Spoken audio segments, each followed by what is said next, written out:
Bulan Ramadan itu bulan keberapa bagi orang Islam? Ayo, saya kasih kau hadiah. Mana ini uangku? Uang merah.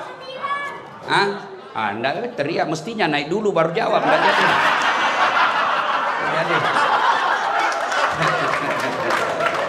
Ya. Bulan ke-9 ya. Sudahlah karena kau masih kecil. Ya. Beda berkahnya uang ustadz dengan uang kepala pertanahan.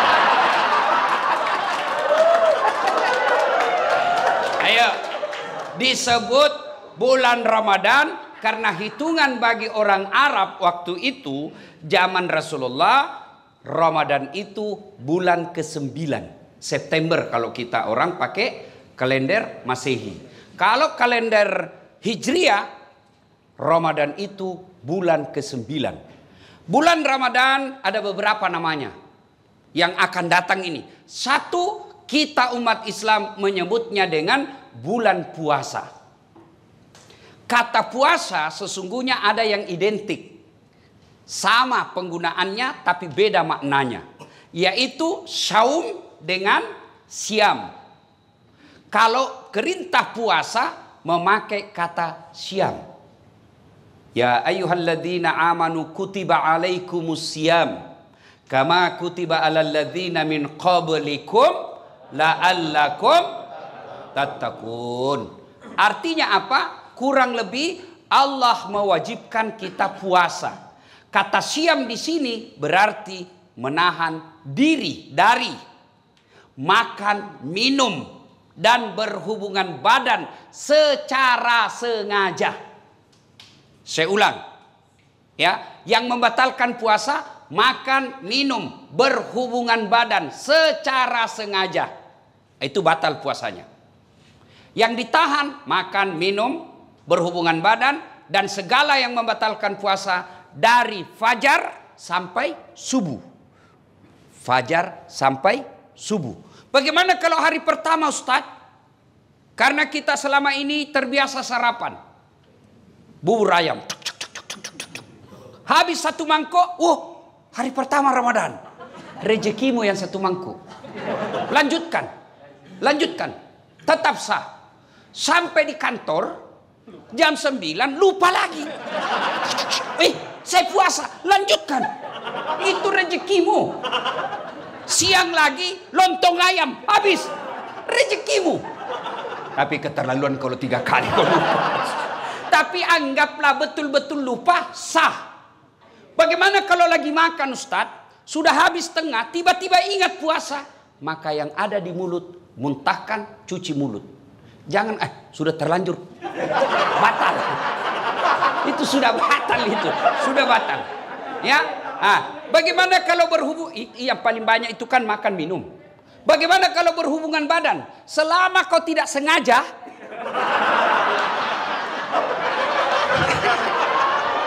tidak batal. Tapi sengaja aja susah. Anggaplah Bapak tidak bisa tahan dan terjadi insiden seperti itu, maka Bapak harus bayar namanya puasa kafarat. Bagaimana caranya itu? Membayar puasa 60 hari berturut-turut.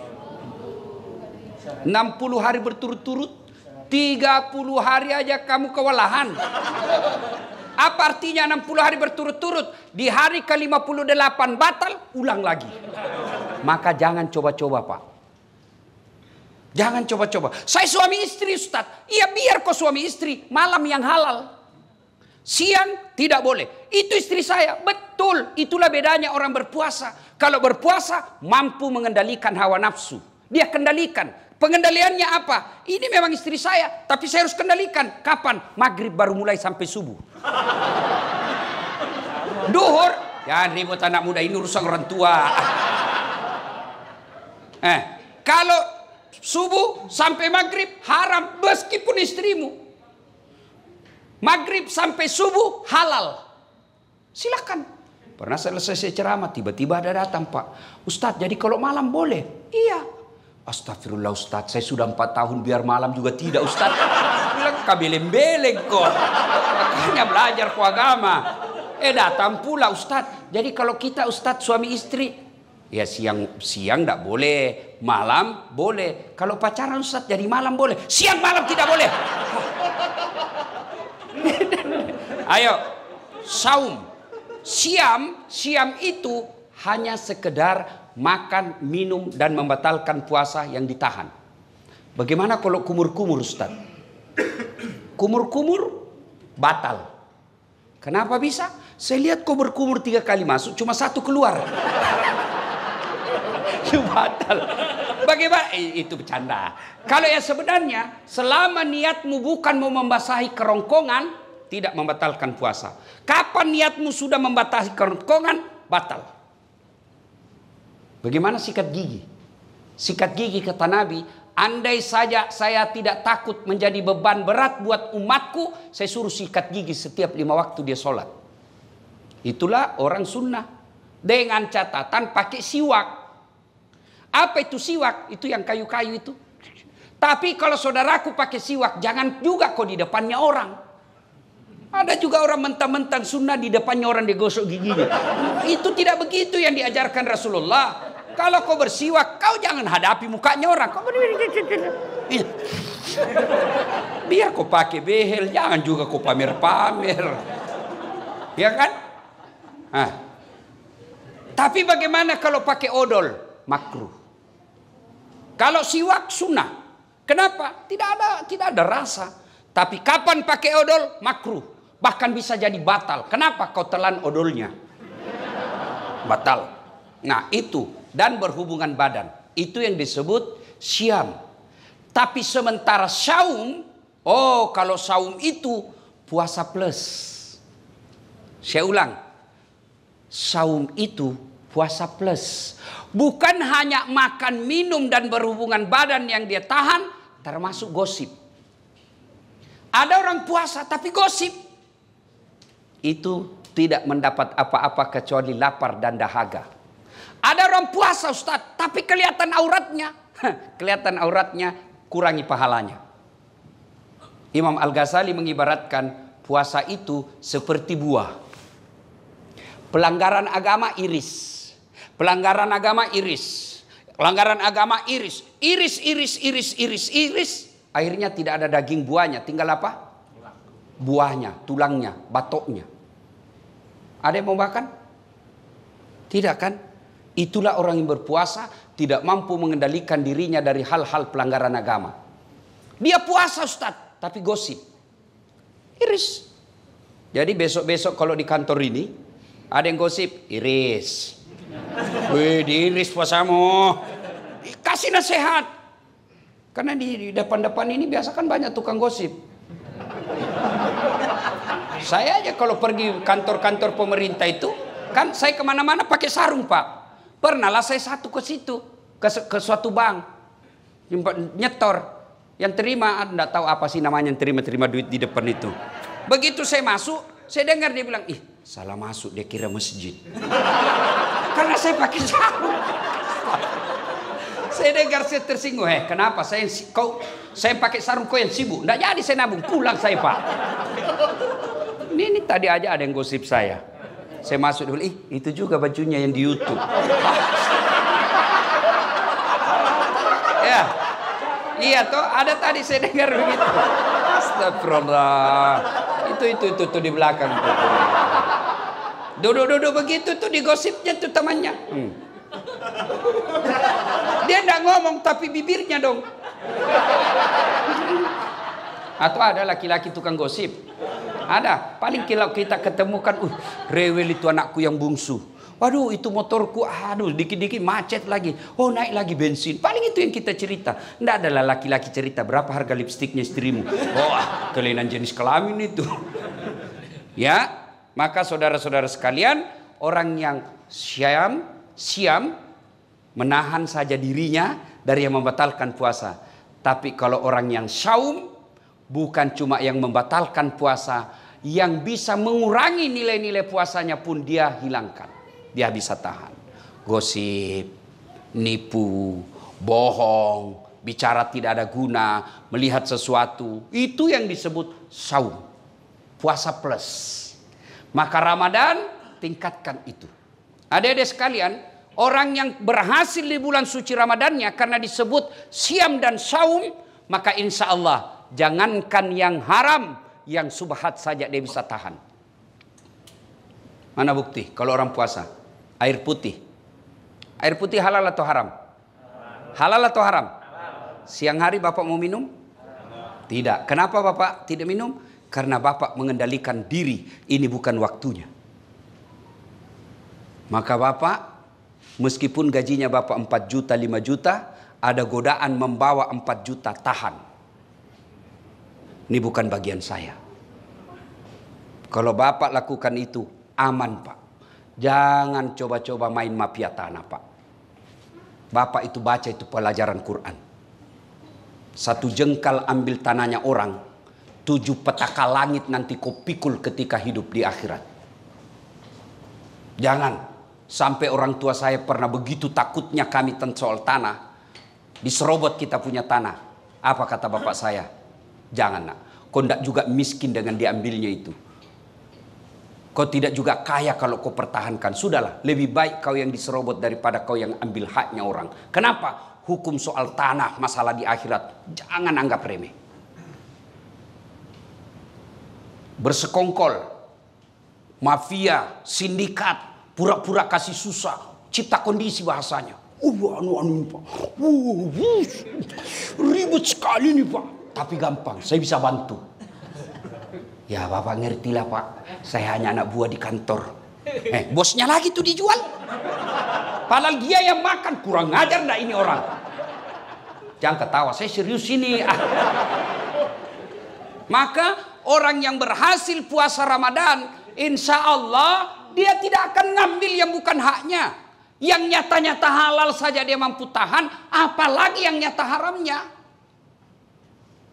Coba lihat kalau kita puasa Pak, nasi putih halal, tapi kita tidak ambil ketika siang hari. Kenapa? Ini bukan saatnya. Dan kalau Bapak membantu orang, lillahi ta'ala, percaya Pak, tidak mungkin orang tidak kasih hadiah. Kita ini punya perasaan. Masyarakat yang Bapak datang di sini, mereka juga tahu berterima kasih. Dimudahkan, dilayani dengan baik, tutur kata yang bagus, senyum.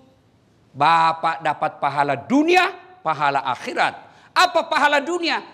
Kepala kantor menilai, oh ini banyak laporan dari masyarakat, bagus pelayanannya, senyumnya baik, tutur katanya baik, pelayanan cepat, kasih prestasi. Apa? Penghargaan. Dunia. Akhirat, selama 30 tahun ngurus tanah, 30 tahun itu jadi amal jariah di akhirat kelak. Tapi kalau belum diurus Bapak sudah minta panjar. Oke, kau dapat panjar 15 juta, 20 juta. Tapi habis 20 juta tidak ada kau dapat di akhirat kelak. Tapi kan amal yang 20 juta, meskipun Bapak sudah jadi pensiun, masih dikenang jadi orang baik. Bukan Bapak yang dapat, tapi besok yang Bapak bantu. Meninggal sudah Bapak, tapi ada anaknya. Saya ingat bapaknya ini. Baik dulu ini bapaknya ini. Bagus sekali bapaknya. Bantu anaknya itu. Kenapa? Karena jasa kebaikan yang kita tanam. Maka orang yang berhasil puasanya tidak menghalalkan segala cara. Mengambil yang bukan haknya. Karena orang berpuasa, yang nyata haknya saja mampu dia kendalikan. Apalagi yang nyata bukan haknya. Pasti dia mampu kendalikan diri. Puasa. Yang kedua, Ramadan disebut dengan bulan penuh ampunan atau bulan maghfirah. Seolah-olah Allah ingin berkata kepada kita, Das'at 11 bulan kau lupakan saya, 11 bulan kau maksiat, 11 bulan kau tinggalkan saya. Wala tai'asu min rauhillah. Jangan kau putus asa. Ampunanku jauh lebih besar. Kau datang membawa dosa penuh langit dan bumi. Kata Allah, ampunanku jauh lebih besar. Kau datang bertobat dengan berlari. Berjalan aku menyambutmu dengan berlari. Subhanallah. Allah sangat mencintai orang yang bertobat. Wala tai'asu min rauhillah. Ada yang selama ini tidak pakai jilbab. Ada yang selama ini banyak berzina dengan pacarnya. Ada yang selama ini banyak nipu. Ada yang selama ini banyak menghalalkan segala cara. Kata Allah, kau jangan putus asa. Saya hadirkan kau 1 bulan untuk mencuci dan membersihkan dosa-dosamu. Ibaratnya bapak bawa pakaian laundry kotor, Allah sediakan pencucinya. Apa itu? Bulan suci Ramadan. Maka merugi orang yang masuk Ramadan tidak memperbanyak bertobat. Bagaimana cara bertobatnya? 1, dengan pelihara puasa dengan sebaik-baiknya. Dengan puasa dengan sebaik-baiknya, otomatis mengampuni dosa. Rasulullah bersabda, "Man shoma Ramadana imanan wahtisaban, ghufira lahu ma taqaddama min zambihi." Barang siapa yang berpuasa di bulan suci Ramadan dengan niat iman dan ikhlas semata-mata karena Allah, diampuni dosanya yang telah lalu dan yang akan datang. Dengan puasa berarti Allah mengampuni dosa dan kesalahan kita. Yang kedua, bulan Ramadan ini cara bertobatnya yang kedua adalah perbanyak istighfar. Astaghfirullahaladzim adzim wa atubu ilaihi la ilaha illa anta subhanaka inni kuntu minadz zalimin. Istighfar paling baik menjelang buka puasa. Makanya dulu sebelum ada TV-TV swasta, TVRI kan kita lihat menjelang buka puasa kan istighfar. 5 menit sebelum buka puasa sudah istighfar itu televisi. Nashhadu Allah ilaha illallah wa nastaghfirullah nas'aluka ridaka wal jannah wa na'udzubika min sakhatika wan nar. Sekarang hilang semua itu, Pak. Yang ada begitu mau buka puasa, saya ketua partai ini enggak ada urusan sama kamu. Saya ini direktur ini apa semua itu akhirnya orang yang tadinya secara nasional istighfar melalui media massa hilang semua itu. Maka saudaraku menjelang buka puasa banyak-banyak istighfar. Duduk istighfar menghadap ke kiblat, bagus lagi kalau dalam masjid. Nashhadu Allah ilaha illallah wa nastaghfirullah nas'aluka ridaka wal jannah wa na'udzubika min sakhatika wan nar. Ulang-ulang itu. Tapi sebaiknya jangan depan makanan. Karena kalau bapak depan makanan, mulut istighfar, hati yang mana dulu saya makan ini. Aduh Allah pisang hijau. Wana'u es batu, asu. Akhirnya tidak konsentrasi. Istighfar. Cara pertama menghapus dosa, sempurnakan puasa. Cara kedua perbanyak istighfar. La ilaha illa anta subhanaka inni kuntu minadz zalimin. Atau bapak bangun sholat tengah malam, istighfar kepada Allah, ya. Astaghfirullah rabbal baraya, astaghfirullah minal hatoya. Syarat bertobat, tobat nasuha: 1, menyesal; 2, mengakui; 3, tidak mengulang; 4, ganti dengan kebaikan. Kata Allah, dosa apapun selain kau tidak mengaku kepada Allah, semua dosamu saya ampuni. Dengan catatan dosa yang sifatnya kepada Allah. Sementara dosa jenis kedua yang sifatnya kepada pegawai kantor, teman kantor, tetangga, istri, itu belum diampuni sebelum meminta maaf sama yang bersangkutan. Tobat nasuha. Jangan tobat ibu hamil. Pernah lihat tobat ibu hamil? Teriak-teriak kan, ampun Pak, terakhir saya hamil, tidak mau lagi saya menderita. 5 bulan kemudian, hamil lagi. Sudah ampun hamil. Jangan, tapi tobatnya dengan cara apa? Ya ayyuhalladzina amanu tuba ilallahi taubatan nasuha. Ramadan disebut bulan penuh ampunan, maka bertobatlah. Duduk sambil buka puasa istighfar. Tengah malam ada masa kita bangun. Sholat sunnah taubat. Bagaimana sholat sunnah taubat Ustadz? Sama sholat sunnah yang lain. Bedanya cuma niat. Kalau tahajud niatnya tahajud. Kalau duha syaratnya pagi hari. Tidak boleh bapak sholat duha jam 7 malam. Begitu juga bapak tidak boleh sholat tahajud jam 8 pagi. Jadi tata caranya sama, waktu dan niatnya berbeda. Kalau tahajud waktunya malam hari, syaratnya harus sudah tidur. Berapa rakaat? Minimal 2 sampai dengan 8. Bacaannya sama. Kalau duha waktunya pagi hari. Jam berapa Ustadz? Kira-kira jam 7 sampai menjelang duhur. Berapa? 2 sampai 8. Artinya apa? 2 boleh, 4 bagus, 6 utama, 8 lebih utama. Apa niatnya? Boleh diucapkan, boleh tidak. Itu kalau duha. Kalau sholat sunat taubat, ya niatnya taubat. Bacaannya sama. Bagaimana caranya? Sama cara sholat sunat taraweh. Niat yang beda. Nah, kalau sholat sunat taubat, Bapak berdiri misalnya jam 1 dini hari.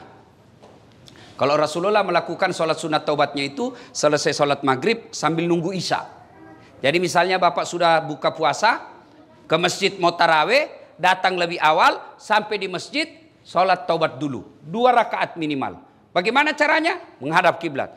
Niat, sholli sunnatal taubat, rakaataini lillahi ta'ala, Allahu Akbar. Saya tidak hafal itu Ustaz, bahasa Indonesia saja. Saya niat sholat sunat taubat, 2 rakaat sunnah hukumnya bagi saya lillahi ta'ala, Allahu Akbar. Saya juga tidak tahu Ustaz, ambil jalan praktis. Berdiri tegak menghadap kiblat, kau bilang saja begini, Tuhan sholat sunat taubat nah, Allahu Akbar. Boleh, tidak ketawa, saya serius ini. Boleh, praktis itu. 2 rakaat berikutnya ulang lagi, Tuhan masih seperti yang tadi, Allah. Daripada kau tunggu hafal bahasa Arab, ndak hafal-hafal, ndak sholatlah kau. Ada anak muda masuk masjid, takbir Allah, ada ulang lagi. Ada ulang. Dia langsung duduk. Saya tanya anak muda, kenapa ndak jadi sholat? Saya lupa sholinya Ustaz. Sudah, kalau mau bahasanya sholli sunnatal taubat, rakaataini lillahi ta'ala, Allahu Akbar. Tidak hafal bahasa Indonesia. Saya niat sholat sunat taubat, 2 rakaat sunnah hukumnya bagi saya lillahi ta'ala, Allahu Akbar. Takbirnya macam-macam. Ada yang takbir begini, Allahu Akbar. Ada dalilnya dan ada pendapat ulama. Ada juga yang begini, Allahu Akbar. Ada dalilnya dan didukung pendapat ulama. Terserah, Bapak mau begini silahkan, mau begini silahkan. Yang penting jangan merasa benar sendiri. Mentang-mentang Bapak begini menyalahkan yang begini. Mentang-mentang yang begini dia salahkan begini. Silakan pakai tanpa menyalahkan pendapat orang lain. Ada juga saya lihat yang kayak tidak makan 2 hari.